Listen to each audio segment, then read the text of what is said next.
दोस्तों, सोचिए एक ऐसा लड़का जो बचपन से ही लड़ाई-झगड़ों और गैंगस्टर की दुनिया में पला बढ़ा हो, जिसकी जिंदगी का हर फैसला गुस्से ने लिया हो।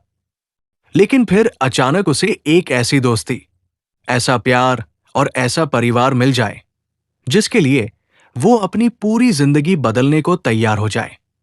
आज की कहानी है आउट की, जो सिर्फ एक गैंगस्टर मूवी नहीं बल्कि दोस्ती, वफादारी, प्यार, बलिदान और जिंदगी में दूसरी शुरुआत की कहानी है। कहानी शुरू होती है जापान के एक शहर से, जहां हमें आरिसु नाम का लड़का दिखाई देता है। इस समय वो जेल में बंद है, लेकिन आरिसु कोई आम लड़का नहीं था। वो पहले एक बाइक गैंग का लीडर रह चुका था। बचपन से मार्शल आर्ट सीखने वाला आरिसु अपने आप को एक महान फाइटर बनाना चाहता था, लेकिन किस्मत ने उसका साथ नहीं दिया। सिर्फ 7 साल की उम्र में उसने अपने माता पिता को खो दिया।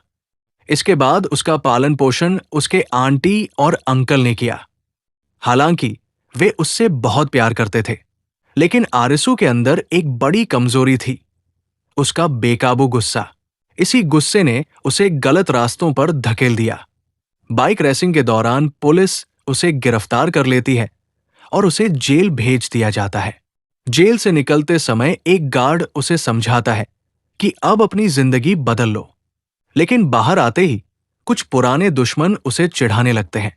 बस फिर क्या था, आरिसु का गुस्सा फूट पड़ता है और वह दोनों को इतनी बुरी तरह पीट देता है कि उसकी सजा 1 साल और बढ़ जाती है।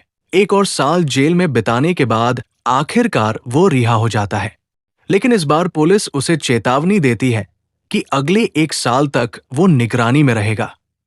अगर उसने कोई भी गलती की तो सीधा वापस जेल जाएगा। अब आरिसु अपने आंटी अंकल की छोटी सी दुकान में काम करने लगता है और कोशिश करता है कि एक सामान्य जिंदगी जी सके।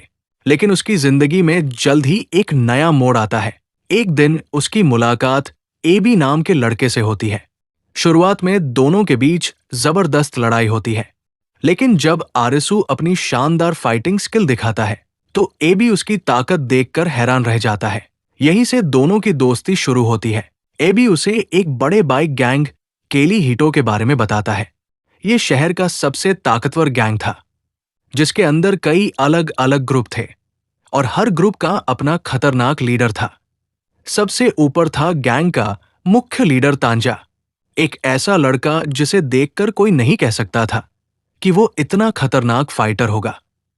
बाहर से वो मजाकिया और हंसमुख था, लेकिन लड़ाई में वह किसी राक्षस से कम नहीं था। धीरे धीरे आरिसु की दोस्ती पूरे केली हीटो गैंग से हो जाती है। उधर आरिसु की जिंदगी में एक और खास इंसान मौजूद थी, चेहरो। वो लड़की जिससे आरिसु सालों से प्यार करता था, लेकिन कभी अपने दिल की बात नहीं कह पाया। जब आरिसु को पता चलता है कि चेहरो का गैंग के लोगों से गहरा रिश्ता है, तो वो हैरान रह जाता है। बाद में उसे मालूम पड़ता है कि चेहरो का बड़ा भाई कभी इसी गैंग का सदस्य था, लेकिन एक गैंग वॉर में उसकी मौत हो गई थी। तब से चेहरो लड़ाई झगड़ों से नफरत करने लगी थी। केली हीटो गैंग के सभी सदस्य उसे अपनी बहन की तरह मानते थे और उसकी हर बात का सम्मान करते थे।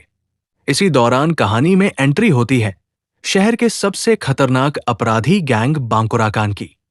इस गैंग का लीडर था काजीमासा, एक ऐसा आदमी जो ड्रग्स, अपराध और गैरकानूनी कारोबार की पूरी दुनिया चलाता था। वो चालाक भी था और बेहद निर्दयी भी। काजीमासा और केली हीटो गैंग के बीच पुरानी दुश्मनी थी।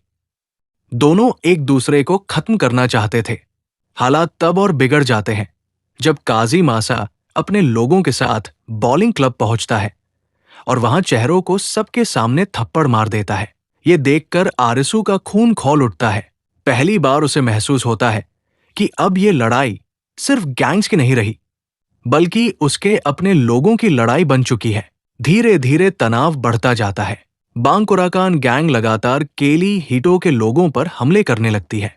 फिर एक दिन वे अचानक हमला करके कई लोगों को घायल कर देते हैं। सबसे ज्यादा चोट लगती है एबी को। एबी मौत और जिंदगी के बीच झूलने लगता है।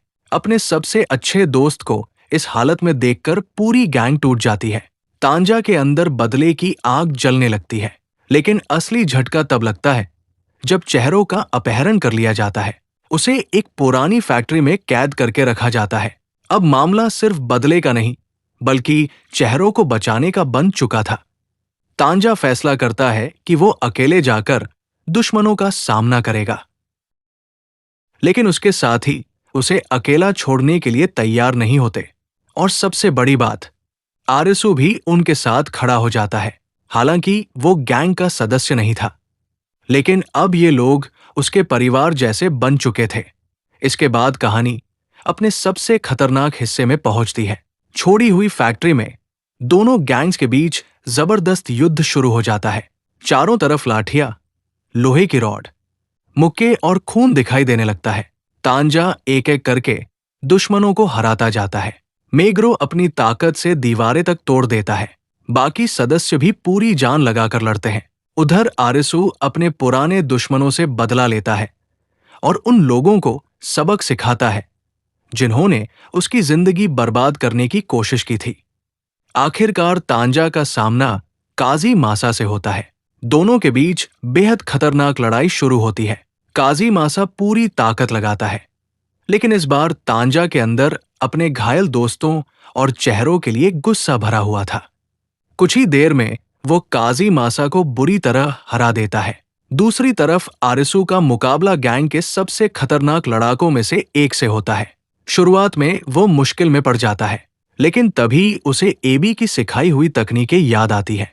अपने दोस्त की याद से प्रेरित होकर वो पूरी ताकत लगा देता है और आखिरकार अपने दुश्मन को भी हरा देता है। चेहरों को बचा लिया जाता है। ऐसा लगता है कि सब खत्म हो गया, लेकिन तभी काजी मासा आखिरी बार बंदूक लेकर सामने आ जाता है।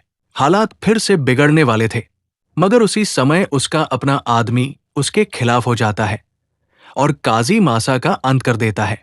दूर से पुलिस की गाड़ियों की आवाज सुनाई देने लगती है। सभी लोग तुरंत वहां से निकल जाते हैं। बाद में पुलिस तक सच्चाई नहीं पहुंच पाती और केली हिटो गैंग बच जाती है। बांकुराकान गैंग पूरी तरह खत्म हो चुकी थी। दुश्मनी का अंत हो चुका था। कहानी के आखिर में सभी लोग अस्पताल पहुंचते हैं, जहां एबी जिंदगी की सबसे बड़ी लड़ाई लड़ रहा होता है, और यही ये कहानी खत्म हो जाती है। ये फिल्म हमें दिखाती है कि कभी कभी खून के रिश्तों से ज्यादा मजबूत रिश्ते दोस्ती के होते हैं। इंसान चाहे कितना भी भटका हुआ क्यों न हो, अगर उसे सही लोग मिल जाएं, तो वो अपनी जिंदगी बदल सकता है। ये सिर्फ गैंगस्टर फाइट्स की कहानी नहीं है, बल्कि ये दोस्ती, वफादारी, परिवार और दूसरी शुरुआत की एक शानदार कहानी है, जो अंत तक दर्शकों को बांधे रखती है।